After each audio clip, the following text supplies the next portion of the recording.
Hello, hello, hello. I showed up a little early. I'll wait a couple minutes for people to show up. I just wanted to start the show, check the lighting, check the sound. It looks like that's good. How's my face? All right. I'm going to start the podcast. Let's start it. Recording. La, la, la, la, la, la, la, la, la. Hello, person watching. I'll wait another minute or so. We'll get started.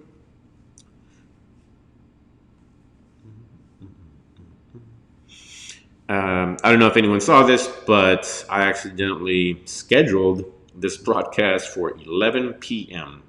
I was wondering why my countdown was saying that it's 12 more hours, 13 more hours till the start of it. Come to find out, it's because I scheduled it for 11 p.m. I make that mistake way too many times when setting an alarm to get up. I thought I'm old enough to have already to get over that issue, but here I am doing it with my live broadcast. Alrighty then. But I'm here. You're here. One person. Hi. Hello, everyone. I am Teevee the Marketer, and welcome to the Teevee Marketing Podcast. Today, we're calling this episode the Kim Kardashian episode, or what Kim K and the family have taught me about nurturing community and audience to take over the world. It's incredibly powerful. She is a case study about what's possible when you leverage moments in your life, events, and continue to grow in an audience, continue to grow in awareness to the point where you become a huge enterprise. Her and her family, her sisters, all are major enterprises, major moguls, business moguls. And it's done because of the massive audience that they have. So last week we talked about getting attention. We talked about why to get it, how to keep it, and why it's all important. Kim Kardashian is a great example of this. She literally, her initial big splash in the Hollywood celebrity world was actually a sex tape. I don't know if y'all remember that. I do. It was crazy. I never seen it. In fact, I don't watch her show. Never seen the sex tape. Never bought any of her stuff. I just know who she is. You can't help not know who she is. That's how big her audience is. Eventually, I became aware of her, but at the same time, I didn't care for her. I'm not her target audience, and that's fine. I have opinions about her, but they don't really matter because I'm not her target audience. Okay. In fact, crazy story. Many years, well, not many, but about 5 or 6 years ago, I used to date a girl, a woman. I used to date this woman, and I think I shared a silly, goofy thought about her, and it wasn't personal, but it was a joke, and she took offense to it. She was really upset by this joke, and she felt like it was just bad, which is fine, but it was she was so offended by it that, needless to say, within a week we stopped talking, we stopped dating. That's how passionate her fans are. I didn't know it at the time. I didn't know it was that big a deal, but they are very, very passionate. And I guess in a manner of speaking, that's exactly what you want to cultivate with the audience that you create. So let's jump into the analogy. Like I said, I've never watched her show, never bought any of her stuff because I'm not her target audience. Let's look at the audience that she does have. So over the years, she leveraged that sex tape, that splash, into different opportunities, and eventually got a show on the E! Network or wherever that became incredibly popular. And to the point where now, as of today, I actually looked to get the live stats. She has 154 million followers on Instagram. I didn't know that. I knew it was in the millions, but 154 million followers on Instagram, which makes sense because I'm about to share something else as it relates to Instagram. She has 29 million on Facebook, 1.53 million on YouTube. That's actually her smallest audience of 1.53. Wow. 62.7 million on Twitter. Now, because of this fan base, she literally, and this is the big lesson, is once you cultivate a big fan base, millions of people, let's just say, You can literally put anything in front of them and they will probably buy it. A good portion of them will buy it, will support it, whatever it may be, because there's just so many people. It doesn't even matter what it is. However, obviously, Kim K has mastered the art of making sure that it's in line with our audience. She has a highly active, highly engaged audience that buys stuff. How do I know that? There was an article recently that I ran across that shared that her Instagram posts her sponsored posts. So if a business comes to her and says, I want you to promote something for me through your Instagram feed, or your Instagram post. Hola, Charles. Come to find out that she commands anywhere from $300,000 to $500,000 per Instagram post.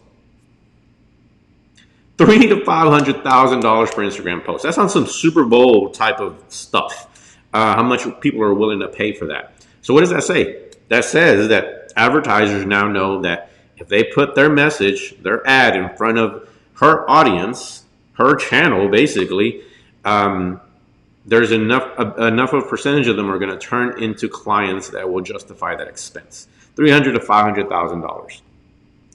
That also proves that a good portion of them are going to pull out their credit card. They're buyers, and that's the best thing that marketers want. We all want to be able to identify who the buyers are. Well, apparently her audience is. A crazier part of that is, in some instances, she even takes a stake in that company. She will take a percentage of the company equity, if she feels like it's a good enough product, and instead of them giving her $300,000 to $500,000, she's like, hey, I'll take a percentage. Don't know, the article didn't necessarily say how much, but I would imagine it's enough that it offsets that 300 or 500K that she loses to where she becomes a freaking owner in the company. That's how huge she is, and enough people have taken her up on that it's like she literally is building an enterprise, a massive, massive enterprise. So kudos to her. It's badass. I love it. Hey, there we go. I've been trying to figure out how to make this smaller. Why didn't I do that earlier? Crazier even is that she even has the president's ear. She literally has helped get some people off of death row because of her audience, because of her presence. I'm not going to get into anything political, but that's the point being is she has the power to be able to get in front of the president. Go figure. There's a lot of lessons to be learned here. But let's bring it back to the common man and woman. You and I, all right? 1 second. Get a drink of water.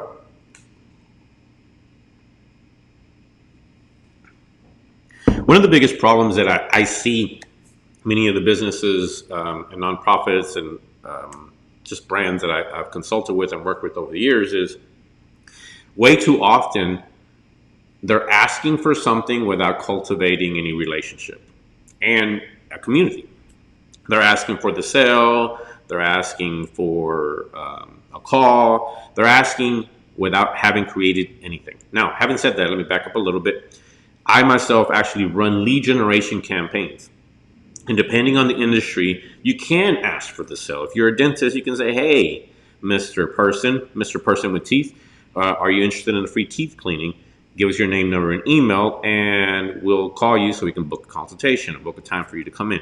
That's more direct, right? Yes, that's very possible, incredibly possible, but most people can't offer that, or most people don't have the capacity, don't have the budget for that. And even if they do, they're not willing to invest the time into creating the content. So back to my original point. Too many companies, too many brands are trying to ask for the sale without having cultivated a community, without having developed it. They literally just go to their audience of 100 and say, hey, buy my thing, show up to my thing. And that's not the right way to go about it. They hardly ever hear from you. Let me back up. So I'm going to use an example that's near and dear to my heart because I've seen it way too many times, and that's nonprofits. Nonprofits do incredible work to help in the world, in America, to help with hunger, homelessness, pets, all these types of different things that matter in the world, great causes. And the only time that many of them are actively looking to reach out to their audience and cultivate an audience is when they want money. when they need to ask. Because, for example, in Dallas, North Texas, they have something called North Texas Giving Day, where if you donate $1, some company, some enterprise will match that dollar. So it's a big deal because millions of dollars are raised through these efforts. And then I think in Austin, they have something called Amplify Austin. Same idea. And the problem is that in many of those cases, this is the only time that they speak to their audience or their target audience. This is the only time they'll advertise even. During those times, I see so much stuff from these nonprofits from people I had never heard of that throughout the year I hadn't heard of them until that moment. Or perhaps they're looking to get people to attend their gala, their annual gala, which they raise money to actually help pay for the next year or pay for scholarships or whatever it may be. That's the only time they look to for outreach. That's the only time they're putting out content. And I understand that many nonprofits are actually very bootstrapped and are very limited in resources of creating content, advertising, having money available. However, with the internet, with social media, you have the ability to do it at such an affordable cost. What would you be doing if it didn't exist as a nonprofit? Would your nonprofit even exist? Because in previous eras, you had to advertise in major brands, major paper, print, news, all that stuff, billboards. That was the only way to get in front of eyeballs. The internet and social media allows you to do it much more efficiently, much more affordably. What would you be doing? Would your nonprofit even exist? You have to invest some time and some money. It doesn't have to be large amounts in actually cultivating that audience throughout the year. That is the big problem that I see, and that is the big solution. Creating that audience so when the time comes for you to actually ask for a donation in, I believe it was September, October, when like North Texas Giving Day was going down, they've been hearing from you all year, right? They know who you are. They understand and love the cause that you're involved in. They're more than willing to be at least receptive to you asking, or they will share it for you if it's a great opportunity, if they know someone that could benefit from it, or they just like you, right? You're sharing valuable content throughout the year and developing that relationship and developing that community, growing that community. 1 second. But you do have to invest the time. So I don't have a nonprofit, but I kind of do. So I have this side passion project called Kiz Passion, K-I-Z Passion. And it's basically a nonprofit. I run as a nonprofit. I'm not looking to make money from it yet. But earlier in the year, I decided it's a dance. Let me back up. It's a dance, a page, a dance brand, Kizomba to be specific. Feel free to Google that if you're interested. Kizomba, Urban Kids.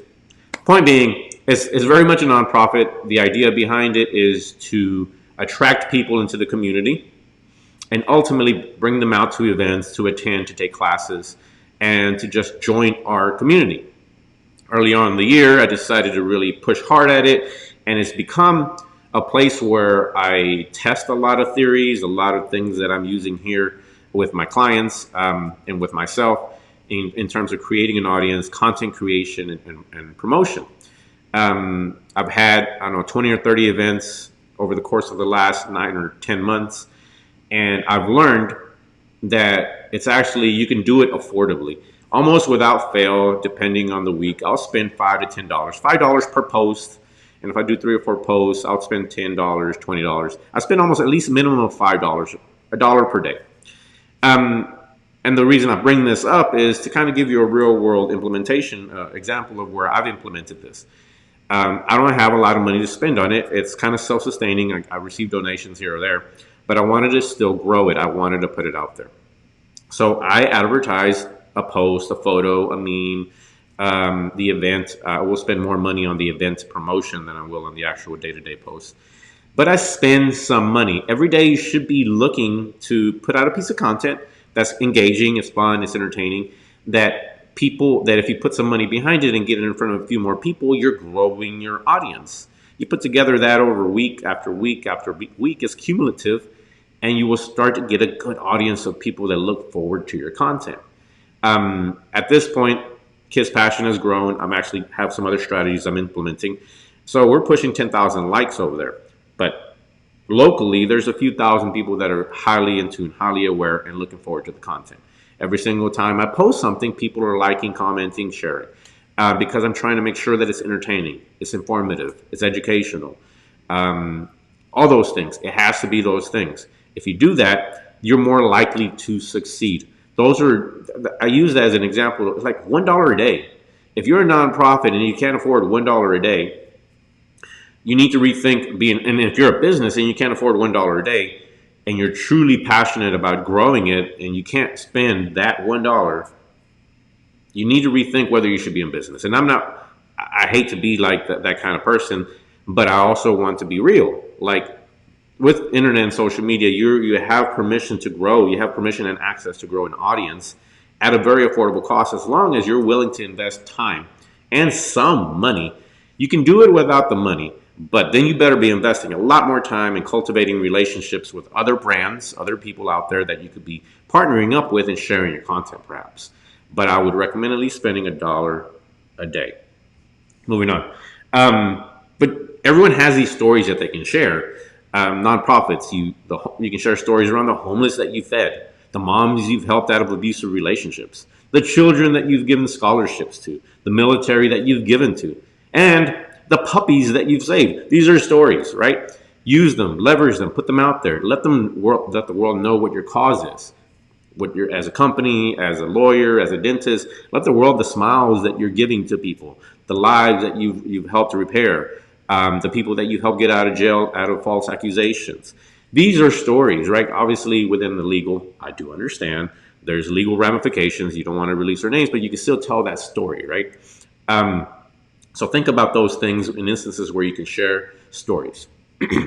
Then, once you put that out there, put the money behind it. If you really want to grow it, at least a little bit more aggressively than organically, put money into it. Actually did a presentation. I was on a panel for North Texas Giving Day earlier this year. That's why it's kind of top of mind. And somebody asked the question, is it worthwhile to post content on Facebook specifically if people aren't seeing it? Is it worth your time? Well, yeah, of course it's not worth your time if nobody's seeing it, but they're not seeing it. So if you have 100 people that like your page, the stat says there's maybe 2 or 3 people, 2% or 3% that will see your post and your content organically. That's sad, right? You have 100 people, you worked hard to get those likes, and only 2 or 3 of them are going to see it. Well, that's because your stuff may not be very engaging. So people need to be engaging with your stuff so the algorithm will know to serve it up organically. A way to get around it, well, one is make sure that the content is good. Don't just share crap. Sorry, don't share crap. If you're not entertained or feel informed by it, don't share it. But so if it's a good piece of content, if it's a good story, one that really pulls at the heartstrings, going back to the nonprofit example, post it and then advertise to it. Get people to engage with it. At the very least, advertise to the people that have already liked your page. You can do that. Then they engage with it. They stop, they look at it, they click, they like, they comment, they share. Now, as this happens over time, and you post something new, because they engage with it, they're more likely to see it organically without the ad. That's how you start kind of getting around that, because ultimately, Facebook is trying to show stuff that people are interested in. They want people to engage with it, and they're willing to give it to you for free if their people are engaging with it. I use that word way too much, but they're engaging with it, right? They're tracking everything that we do. Even if we just stop, hold it, they're gonna stop. They're tracking that metric of the actual stop. That's engagement.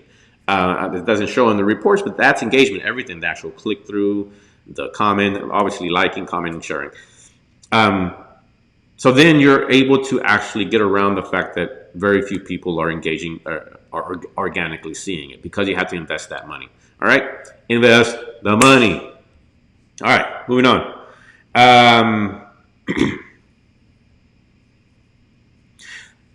We're going back to Kim K a little bit. You know, she taught me that you literally you can promote anything to your audience once you have that platform. You've grown them, you've nurtured them, they love you, they like you, they trust you. That's what you're looking to build, is trust.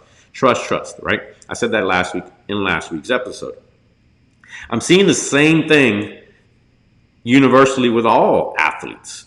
They're understanding that, and this is especially important because many athletes, say football athletes and basketball, they only have a certain shelf life, and they're coming to realize that they don't. That's not it. They can build a brand around their name, their likeness, their logo, everything, their vision, that will outlive them. They can build enterprises that they can hand down. In the old days, if you were a football player, you had your shelf life, you had your money, and you fell out of relevance. Now you don't. That doesn't necessarily have to be true. LeBron's a great example of that. KD are great examples of that. Steph Curry, to me, are all great examples of how they're growing their audience. I mean, I just have this thought. Steph Curry's wife has a show by virtue of his audience, right? She's charismatic and she has her own talents, but because of his audience, she's able to leverage that into her audience. But everybody has that opportunity to continue to grow and then splinter off into smaller brands and continue to grow their brand. Continue to grow their brand and their awareness, their name, even after they stop playing the sport. That's incredibly powerful, okay? So what if you're just a chef? I'm looking at you, Tenacious, if you're in the house. A dancer, hey Charles, attorney or a dentist. You don't need millions. You could use a few thousand. Start with one. But know that obviously I've been talking about millions, but it doesn't matter. It doesn't have to be millions. It can be a few thousand. It can be one to start off. So in this example right now, how many people do I have in here? None. So a great example. In most cases, on this show, I have zero. Like right now, I know that I had a couple people pop in. And that's okay. You have to be willing to start at zero to cultivate an audience, to grow an audience. You have to show up, produce the content, so when people come to the page, they will actually see stuff that you're producing. It lends some credibility, and they can hear you speaking expertly at an expert level about the topic that you're focused on. So it doesn't have to be thousands, but it can start with one. Now, I know that right now there's zero, and there was zero in the past. It will grow. I know this. You have to prove that you're willing to do this consistently. I'm building basically a TV station. Oh, you're still here. Why didn't you show it? Stupid. It doesn't show you anyone in the room. Thanks, brother. Thanks for pinging. So I'm building a TV station of one. You can do that too.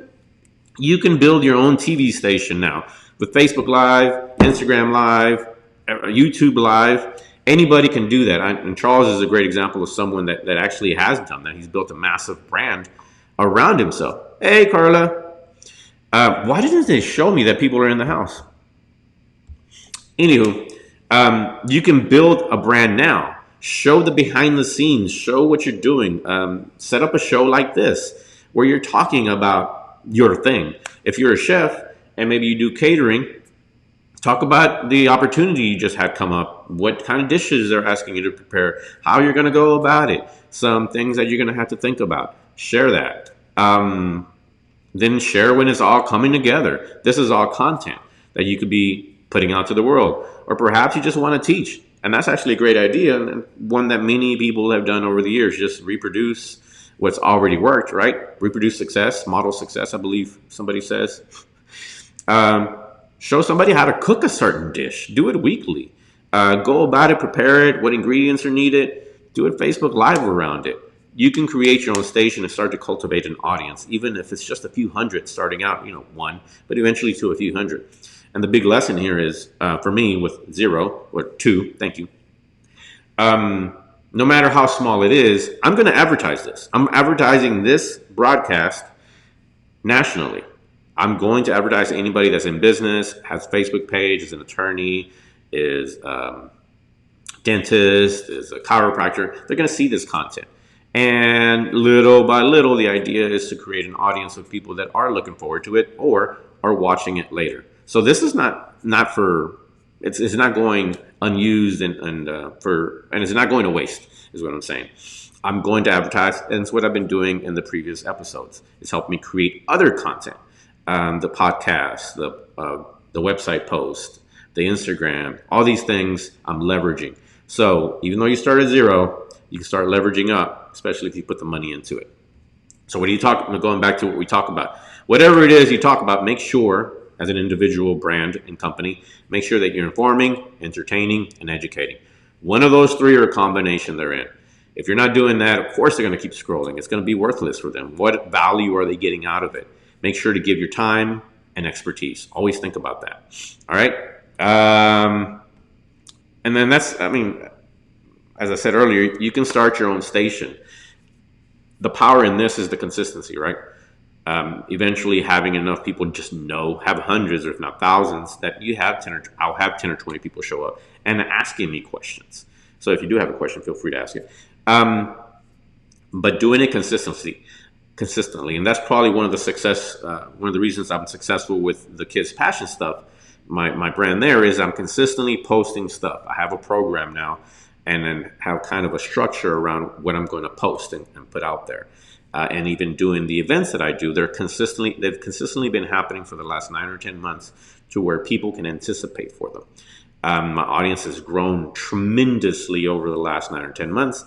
And because I'm advertising and I'm retargeting, people know I'm here and that I'm here to help them. And the content that I'm sharing is informational, educational, or just funny.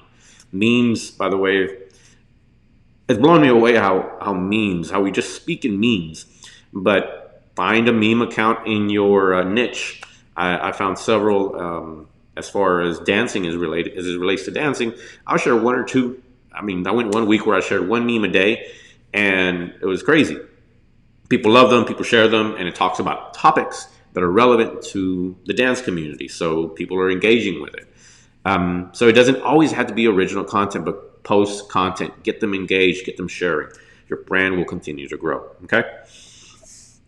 Here's another story. Where are we at now in time? So we're going long. So I'll wrap it up here shortly. So here's another story of another client that I have. His name is Fernando. He's an immigration attorney here in Dallas.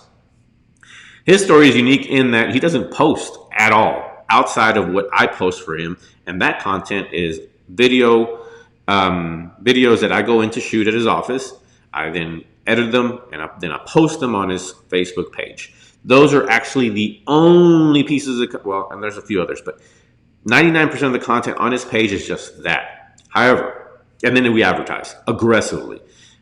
He hires me to actually promote that material all across the country, those videos. And over the course of the last 6 years that we've been working together, his audience right now is right at 13,208 people specifically. I looked it up. These are people that have liked his page on their very own accord. We didn't ask for any likes. We totally just share valuable information related to the niche that he's in.